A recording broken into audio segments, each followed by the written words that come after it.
Bueno, acá estamos de vuelta. Vamos a dar inicio al segundo videito de la serie de neurología. Bueno, habíamos hablado un poquito de lo que era la vía piramidal, mejor dicho, de lo que era el síndrome piramidal, ¿sí? Y vamos a hablar de la vía piramidal, que es la vía motora por excelencia. Inicia en lo que es la corteza cerebral, por lo general área 4 de la corteza cerebral, con las células gigantes de Betz, que son unas neuronas piramidales muy grandes. Luego baja por lo que es brazo posterior de lo que es la cápsula interna, pedúnculos cerebrales, porción basilar de la que es la protuberancia y del bulbo, y ahí se produce lo que es el entrecruzamiento de las fibras que da lo que llamamos la decusación de las pirámides. No todas las fibras cruzan, hay un 10%, un 15, un 20% de fibras que bajan sin cruzar, pero la mayoría, 80-90%, cruzan en la decusación de las pirámides. Muy bien. En la médula espinal lo que van a formar son los haces córtico-espinales, ¿sí? También arriba tenemos los córtico-nucleares que van de la corteza cerebral a los núcleos, ¿sí? De los pares craneales, pero en la médula tenemos todo lo que es haz córtico-espinal. Esa es la vía piramidal por excelencia en lo que es la médula. Tenemos los haces ventrales anterior directo y lateral o cruzado, y finalmente todo termina en el asta anterior de la médula espinal, lo que son las motoneuronas gamma, que se llama vía motora final común. Este es un pequeño repaso anatómico para recordar y para ir viendo dónde hay lesiones, qué es lo que puede pasar. Y la vía extrapiramidal, en realidad, es toda la conexión que hay entre distintos núcleos y principalmente con el cerebelo. Aquí involucra todo lo que son ganglios basales y sus conexiones, y principalmente con todo lo que es cerebelo. Controla los movimientos voluntarios y el tono muscular, participa en movimientos automáticos, ¿sí? Ya sea emocionales, defensivos, reactivos, aprendidos. Puede ser andar en bicicleta, nadar, evitar caerse cuando uno tropieza y se va a caer y pone las manos instintivamente. Ese tipo de movimientos son movimientos extrapiramidales. También participa todo lo que son movimientos asociados. Nosotros cuando caminamos, por lo general movemos los brazos de determinada manera, y son movimientos que son automáticos, complejos, y acompañan todos los movimientos voluntarios que hacemos. Cuando hay compromiso extrapiramidal, recuerden que era algo típico del Parkinson, así como lo piramidal lo asociamos más a la ACV. En el compromiso extrapiramidal, por lo general suele haber trastornos en el tono y en la postura, y también en todo lo que son los movimientos voluntarios y asociados en general.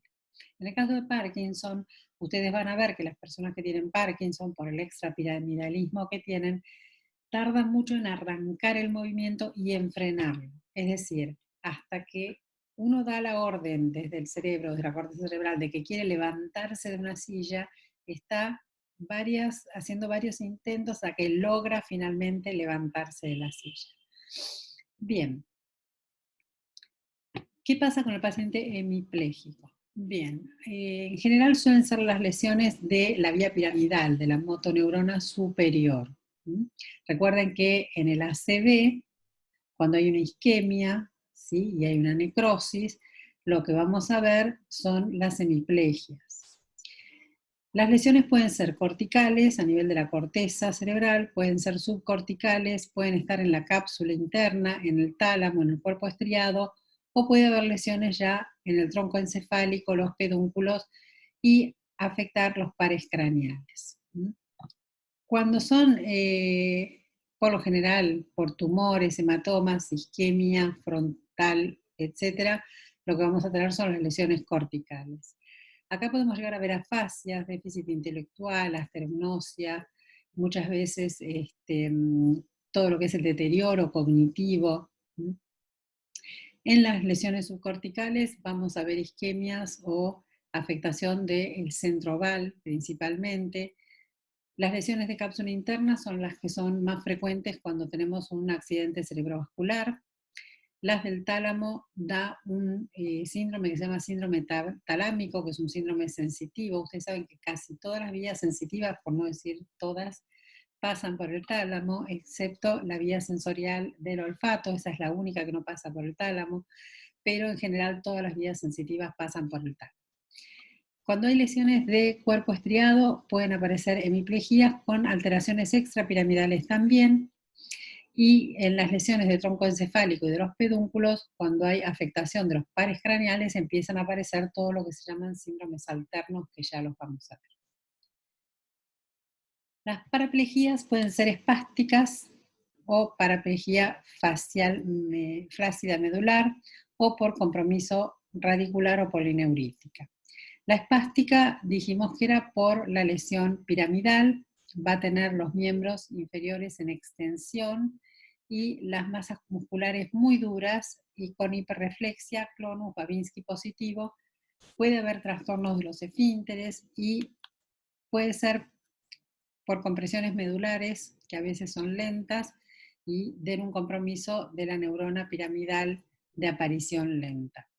Cuando es una paraplejía flácida medular, va a haber flacidez, hipotonía, arreflexia, pero no va a haber Babinski, y por lo general son por cuadros medulares agudos, como pueden ser traumas o heridas de armas de fuego o de arma blanca, lo que sea, o en algunas infecciones, en el caso de la poliomielitis, o bien otras enfermedades como la mielitis transversa. La paraplejía con compromiso radicular o polineurítico la vamos a ver principalmente en lo que es el síndrome de Guillain-Barré, que es un síndrome sensitivo que va a tener una parálisis ascendente. Empiezan con unas parecias o hemiparesias en los pies y luego empieza a ascender. También la vamos a ver en lo que es síndrome cordonal posterior y también en las hipopotasemias. Por eso muchas veces hay que pedir dosaje de potasio.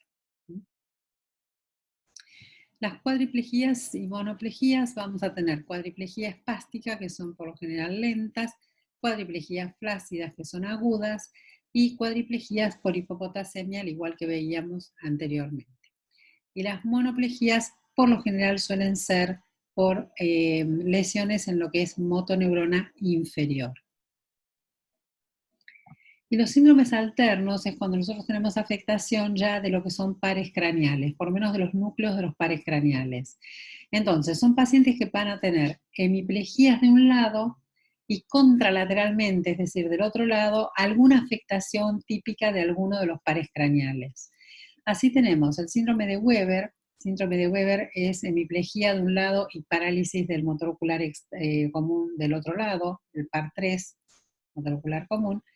El síndrome de Burkitt, que va a tener una hemiparesia o una hemiplegia de un lado con lesión del motor ocular común, más temblor, corea, ataxia y hemianestesia del mismo lado, ¿sí? En el par 3. El síndrome de Fovil superior y de Fovil inferior. El Fovil superior es igual al de Weber, pero lo que pasa es que no puede dirigir la mirada hacia el lado de la hemiplegia. En el síndrome de Fovil inferior es opuesto al Fovil superior, no se puede dirigir la mirada hacia el lado opuesto a la hemiplegia, pero sí puede mirar hacia el lado hemipléjico. Esto es para que ustedes vean cómo se combinan todo lo que son hemiplejías con afectación de pares craneales o hemiparesias con afectación de pares craneales. Vamos a ver algunos más.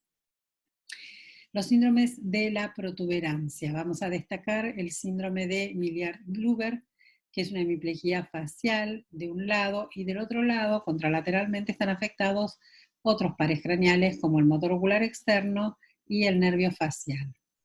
El síndrome de Raymond-Sestan o pontino dorsal tiene hemiplegia con parálisis horizontal de la mirada, ¿sí? Ataxia y temblor con parálisis de músculos de la masticación. Los músculos de la masticación están todos inervados por el trigémino, la rama del trigémino, la rama mandibular. Y también van a tener pérdida de sensibilidad corporal. Hay otros síndromes que son los síndromes vulvares, como el de Jackson y el de Babinski-Nejeot. El de Jackson vamos a tener hemiplegia de un lado y contralateralmente va a haber compromiso del hipogloso mayor. El hipogloso mayor es el músculo que inerva la lengua. El síndrome de Babinski-Nagiota igual al Jackson, pero con además un síndrome cerebeloso contralateral, y también puede presentar el síndrome de Claude-Bernard-Horner contralateral a la hemiplegia. Es decir, va a tener una ptosis palpebral, va a tener miosis, anidrasis, bueno, todo ese tipo de problemas que causan cuando está comprimido y destruido el ganglio estrellado o cervical superior izquierdo. Acá hay otros síndromes vulvares más, como el de Abelis, el de Smith y el vulvar media, la hemiplegia vulvar media, o de Gerin. Síndrome de Abelis es similar al de Jackson, pero tiene parálisis de las cuerdas vocales y hemipaladar por compromiso del nervio vago. Lo que está comprometido es el núcleo ambiguo del vago. En el caso del síndrome de Schmidt, también es similar al Jackson, pero vamos a tener comprometido todo lo que es el músculo trapecio y el esternocleidomastoideo por compromiso del nervio espinal. En la hemiplegia vulvar media o síndrome de Dejerin, lo que hay es parálisis contralateral a la lesión y pérdida contralateral de la sensibilidad profunda y vibratoria. Además, vamos a tener una muy leve lesión homolateral de todo lo que es el hipogloso mayor. Así que la lengua la vamos a ver desviada hacia el lado de la lesión. Con respecto al síndrome de Brown-Séquard, es un síndrome muy importante que se da cuando hay hemiplegia espinal, en la médula espinal. Cuando hay una lesión en la médula cervical alta, ¿sí?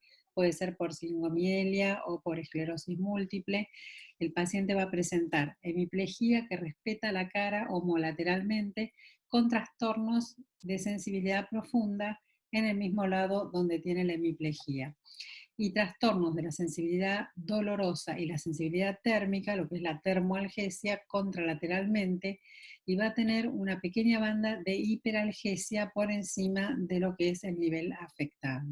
Es bastante complejo y es un síndrome que se da por lesión de la médula cervical alta. Muchas gracias. Seguimos en el siguiente video.